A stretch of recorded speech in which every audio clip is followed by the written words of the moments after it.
हज़रत अबू बकर सिद्दीक़ ने अपनी वफ़ात से पहले हज़रत उमर को as the next Khalifa select किया, और वो भी सहाबा की म्यूचुअल कंसेंट से। और हर सहाबा को ने एक सहाबी को लाके पूछा कि मुझे बताओ कि उमर कैसा है, उसकी पर्सनैलिटी कैसी है। हज़रत उमर ने खिलाफत का चार्ज संभाला। उन्होंने जो हज़रत अबू बकर की लेगेसी थी उसको एज़ इट इज़ कंटिन्यू किया। दौर था हज़रत उमर का, ये मुसलमानों के लिए एक बहुत ही सुनहरी दौर था। अच्छा अब्दुल्ला, लास्ट वीडियो में आपने बताया कि हज़रत अबू बकर के बाद अब हज़रत उमर एज़ अ ख़लीफ़ा चार्ज संभालते हैं।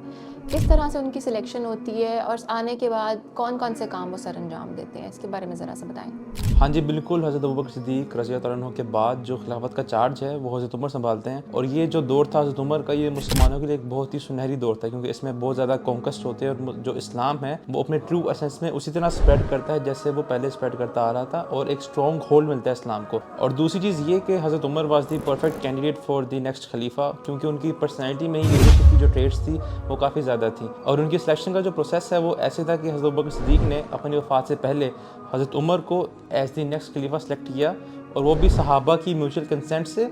और हर सहाबा को ने एक सहाबी को लाके पूछा कि मुझे बताओ कि उमर कैसा है, उसकी पर्सनैलिटी कैसी है। और सबके मशवरे के साथ ही उन्होंने हज़रत उमर को as the next Khalifa nominate किया। और हम देखते हैं कि जैसे ही हज़रत उमर ने खिलाफत का चार्ज संभाला, उन्होंने जो हज़रत अबू बकर की लेगेसी थी उसको एज़ इट इज़ कंटिन्यू किया, क्योंकि जो कॉन्क्वेस्ट का सिलसिला जारी था पर्शियन एम्पायर रोमन एम्पायर में, उसको वो एज़ इट इज़ लेकर चलते रहे। और वहाँ पर मुसलमानों की हेल्प के लिए उन्होंने यहाँ से फ्रेश न्यू आर्मीज़ भी भेजी, ताकि वहाँ पर मुसलमानों को ज़्यादा असिस्टेंस मिल सके। अच्छा, वैसे अगर आप गौर करें ना, तो हज़रत अबू बकर सिद्दीक़ का हज़रत उमर को नॉमिनेट करना जो उस वक्त का था ना, वो सिम्बलाइज़ करता है एक ऐसी कॉमन प्रैक्टिस की एलिमिनेशन जो आज भी बहुत ज़्यादा की जाती है और उस ज़माने में पहले भी बहुत ज़्यादा होती थी। और वो थी डायनास्टिक पॉलिटिक या डायनास्टिक लीडरशिप, कि एक ख़ानदान में से ही जो है पहले बाप, फिर उसका बेटा, फिर उसका पोता, यानी इस तरह वो एक लेगेसी चला करती थी, ख़ानदान के बीच ही वो रिवायत चला करती थी।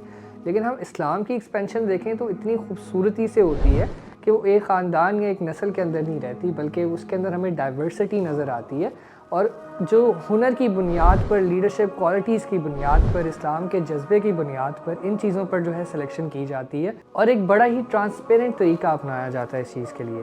अच्छा, इसके बरक्स अगर आज हम पाकिस्तान में देखें ना, तो पाकिस्तान के अंदर इससे उल्टा होता आ रहा है कि पिछले 30-40 साल में आप देखें, हमें सिर्फ 2 या 3 ख़ानदानी नज़र आते हैं जो हमारी पॉलिटिक्स के अंदर लीड करते आ रहे हैं। और दूसरी तरफ ट्रांसपेरेंसी तो भूल ही जाएँ, फिर आपको कहीं नज़र आए।